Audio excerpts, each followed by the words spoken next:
You ever notice how some people always seem to win the room no matter who they're up against? They're not the loudest, they're not the smartest, but they know the rules that make people pay attention, respect them, and eventually follow their lead. Outsmarting someone isn't about manipulation or tricking people. It's about knowing how to carry yourself, how to respond under pressure, and how to stay in control when others lose theirs. If you've ever wanted to hold the upper hand in conversations, negotiations, or even in everyday relationships, then you need to understand a few rules that separate people who get pushed around from people who dominate the room.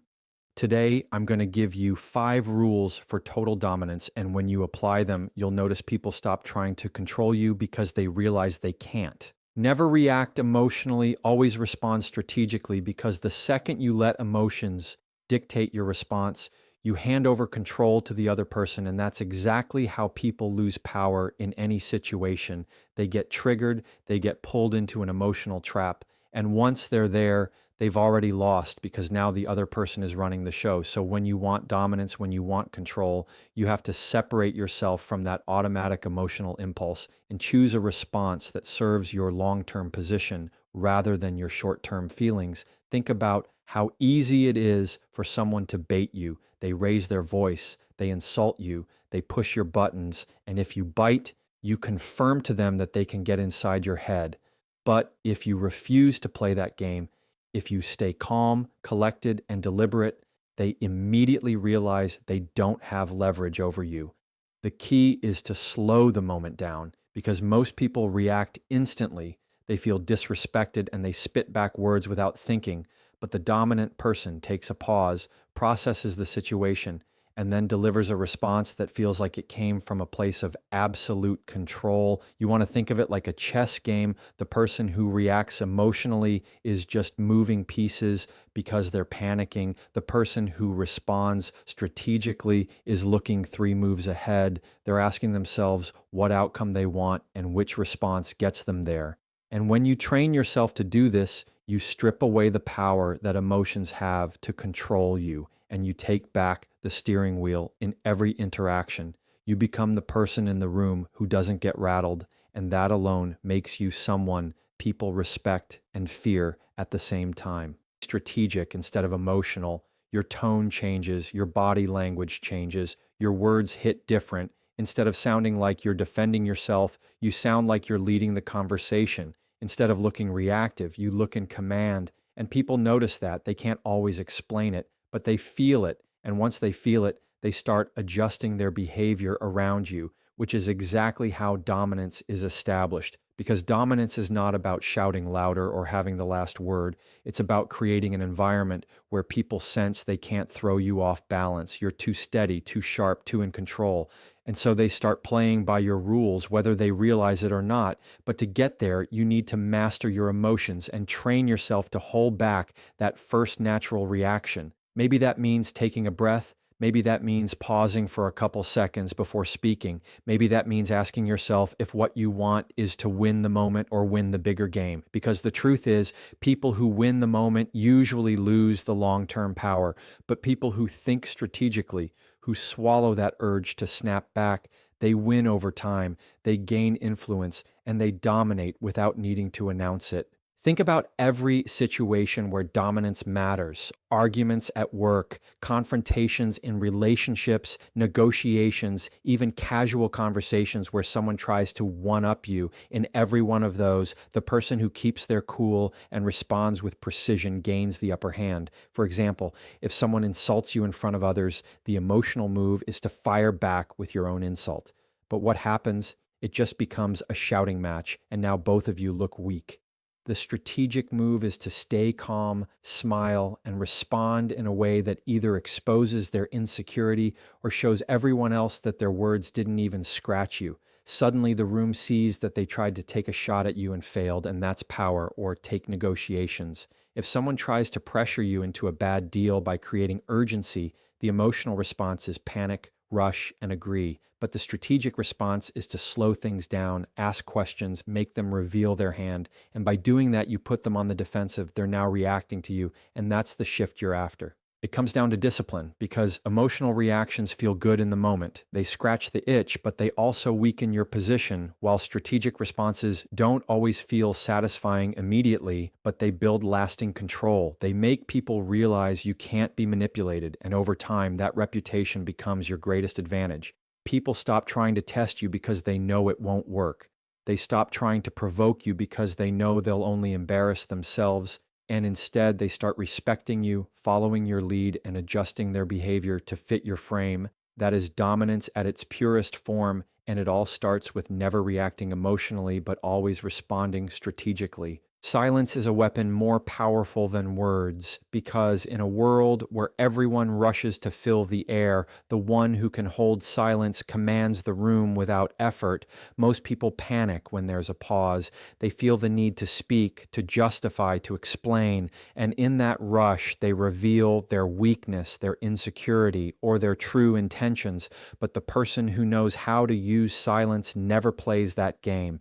They let the other person squirm. They let the tension build, and that tension works in their favor. Silence unsettles people. It makes them second guess what they just said. It makes them reveal more than they planned, and it shows that you are completely comfortable with control because silence is control. It tells the other person that you are not desperate to be heard. You are not desperate to win with volume. You are winning with presence. When you use silence the right way, it magnifies every word you do choose to say.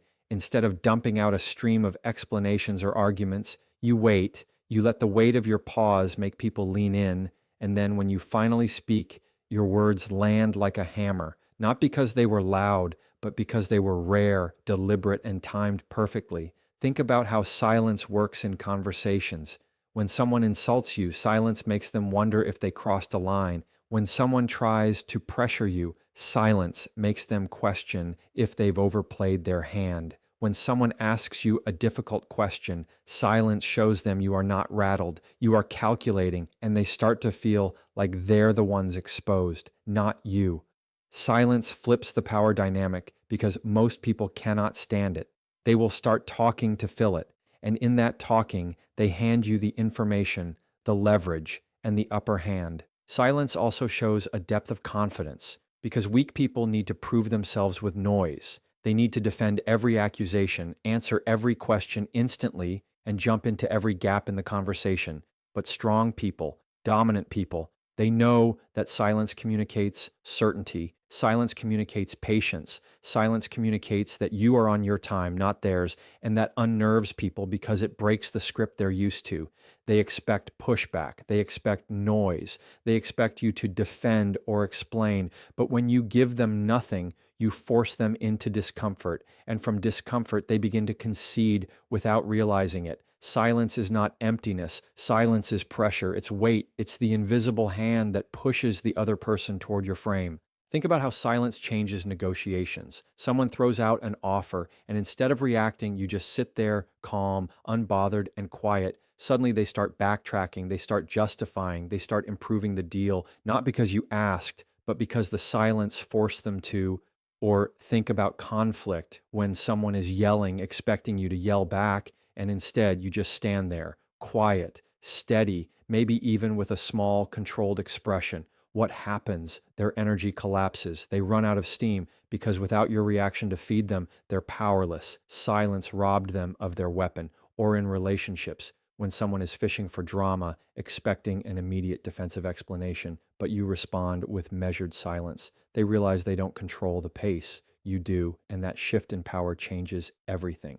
Silence also gives you time, and time is another form of power because when you don't rush to respond, you allow yourself the space to think, to strategize, to choose your words carefully, while the other person, trapped in their discomfort, blurts out whatever comes to mind, handing you more and more to work with. Silence protects you from mistakes, from oversharing, from letting your emotions speak for you, and it turns every move you make into something intentional. People begin to notice that you don't waste words, that you don't fill air just to fill it, and that makes your voice stronger. It makes every statement carry weight, because when you do break silence, people listen.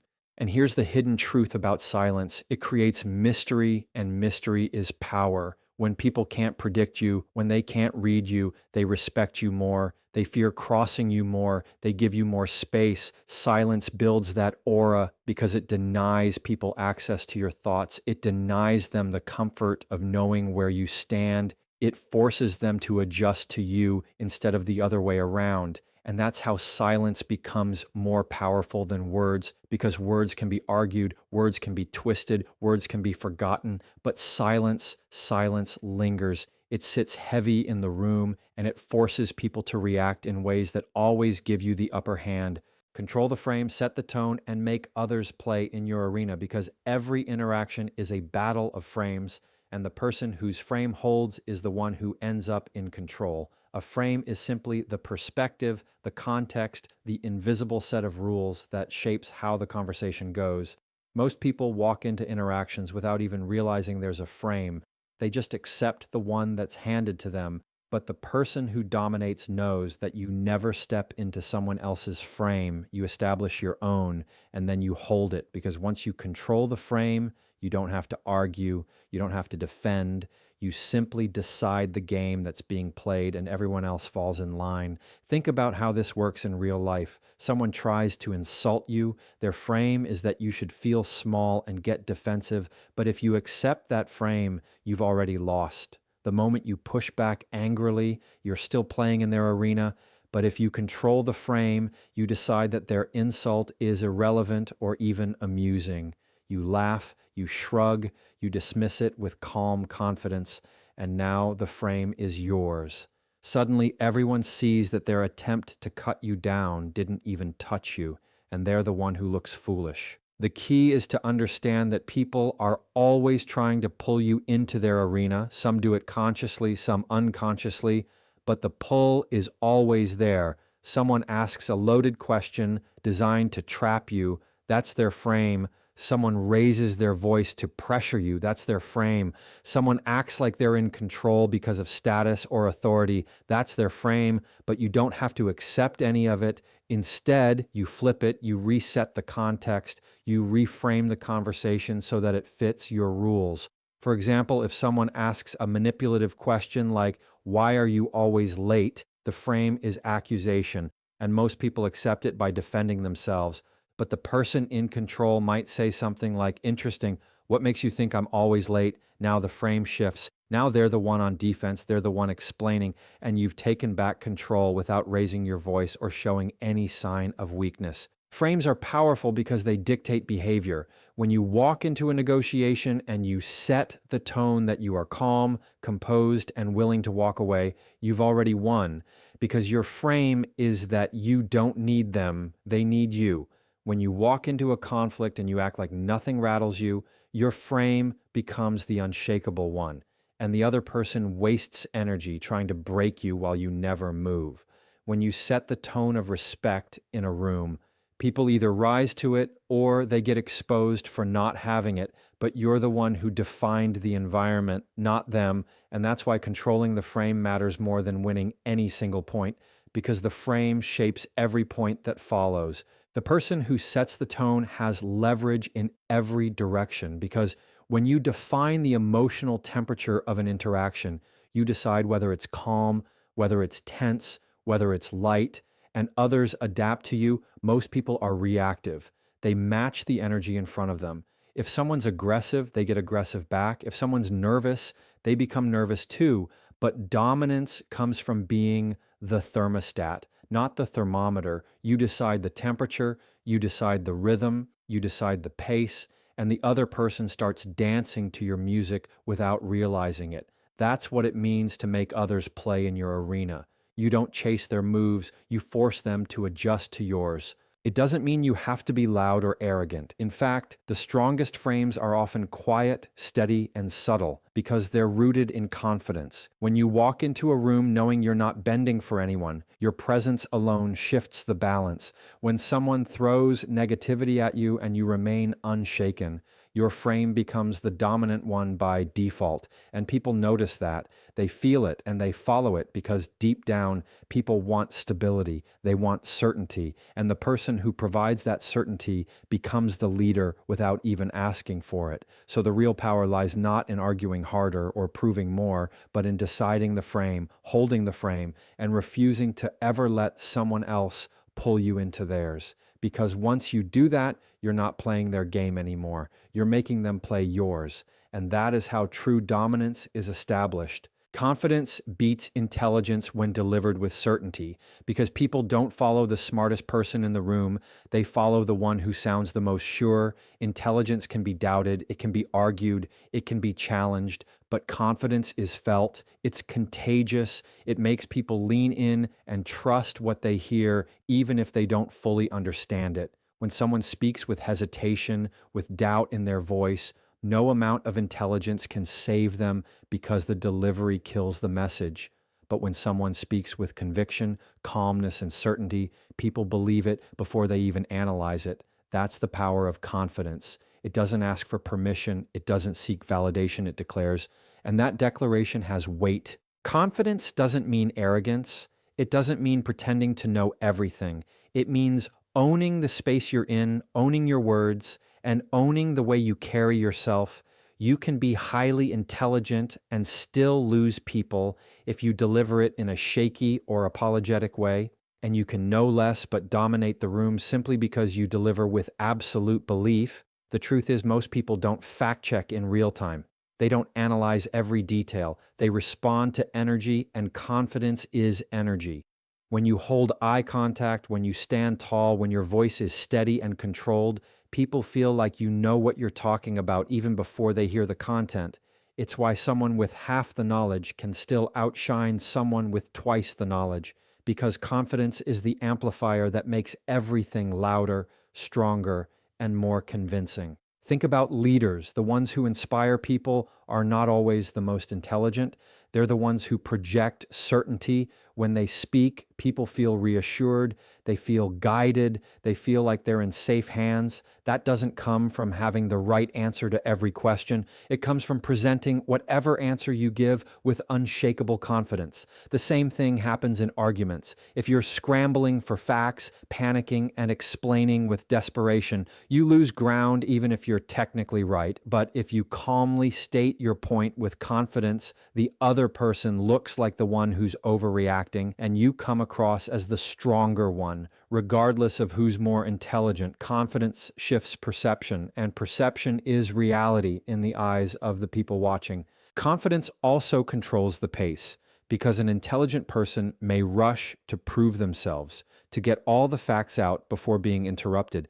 But the confident person takes their time. They don't rush. They don't panic. They pause when they want. They let silence sit if it serves them.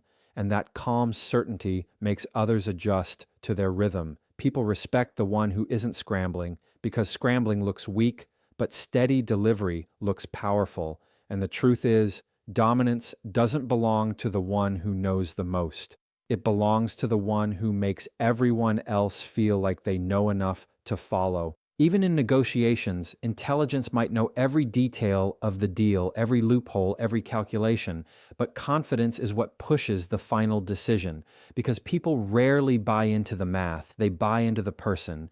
They buy into the belief. When you can project that belief without hesitation, you hold the upper hand. Or in personal relationships, intelligence can give you logic, but confidence gives you influence, because logic can be debated, but confidence makes people stop debating. It creates a sense of finality, of authority, and it leaves less room for doubt. Confidence creates gravity. It pulls people toward you. And once they're in that orbit, intelligence only strengthens what confidence has already won. Confidence is also resilient, because intelligence can crack under pressure. You can forget facts. You can get caught off guard. You can stumble. But confidence doesn't need perfection. It only needs composure. You can make a mistake and still maintain dominance if you stay confident, because people don't cling to your slip. They cling to your energy. And if your energy says, I'm still in control, they'll follow that. Confidence gives you room to recover. It makes you untouchable in moments where intelligence alone would fail. And that's why, in the hierarchy of influence, confidence always sits above raw intelligence, because certainty commands where logic only suggests. And when you deliver with confidence, people stop questioning whether you're the smartest and start believing you're the strongest. The person who listens the most holds the most power, because listening is not passive, it's active control. While most people are waiting for their turn to speak, the dominant person is gathering information, watching reactions, and piecing together the bigger picture that others are too distracted to see. Listening gives you leverage because people reveal themselves when they talk. They reveal their insecurities, their desires, their weak spots, and the one who listens carefully collects all of that without giving away anything in return. Most people confuse power with talking. They think the one with the loudest voice is in control, but the truth is the one who listens is the one who knows, and the one who knows is the one who holds the upper hand. When you listen more than you speak, you create a dynamic where others keep pouring energy out while you conserve yours and build strategy from what they give you. Listening also shifts the balance of respect, because people crave being heard. They want to feel understood. And when you give them that space without rushing to interrupt, they feel drawn to you. They lower their guard, they begin to trust, and they reveal even more than they intended. This is where dominance comes from, not by force, but by subtle influence. Because the more someone talks, the more invested they become in the interaction, and the more they feel connected to you, even though you've given away almost nothing. That's why the most powerful people in negotiations or arguments are the ones who say the least but pay the most attention. They let the other side expose themselves, they let the other side commit to positions, and then when they finally speak, they strike with precision because they've been building the full picture while the other side was too busy talking to notice. Listening is also control over tempo, because silence and attention slow things down. They keep you from being dragged into someone else's urgency. When someone tries to pressure you, you don't argue, you just listen, you let them keep talking, and eventually that urgency burns out. They start over-explaining, they start repeating themselves, and in doing that, they show their hand, they give you the very leverage you need. The power of listening is that it doesn't fight energy with energy. It absorbs energy until the other side exhausts themselves, and then you're the one who remains steady. Listening makes people think you're giving them ground, but really, you're pulling them deeper into your frame without them realizing it. Another layer of power in listening is perception, because when you listen intently, people assume you're wise, they assume you're confident, they assume you're calculating. Even if you've said almost nothing, your silence paired with attention creates an aura of authority. It makes others wait for your response. It makes them value your words more when you finally speak, and it creates the impression that you only talk when it matters. That alone gives weight to your voice, because what is rare is valuable. So when you combine listening with minimal but impactful responses, you turn every statement into something people take seriously.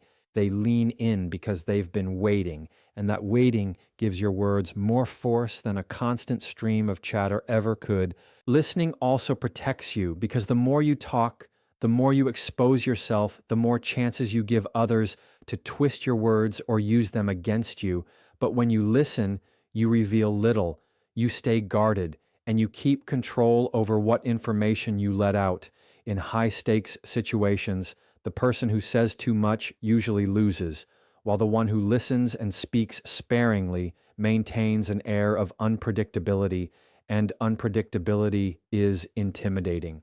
People can't figure you out, they can't get ahead of you, and that makes them cautious, which is exactly what you want if you're playing for dominance. At its core, listening is discipline, because it requires you to resist the urge to jump in, to prove yourself, to correct, to win the moment. Instead, you win the long game by collecting everything and choosing your response with intention. The person who listens the most doesn't just hear words. They read body language, they notice pauses, they catch the things left unsaid, and all of that becomes ammunition that the other person doesn't even know they've handed over. Listening is the quiet form of dominance. It doesn't announce itself, it doesn't demand attention, but it builds a power base that's undeniable. Because while others fight to be heard, you're the one who understands, and the one who understands always ends up in control.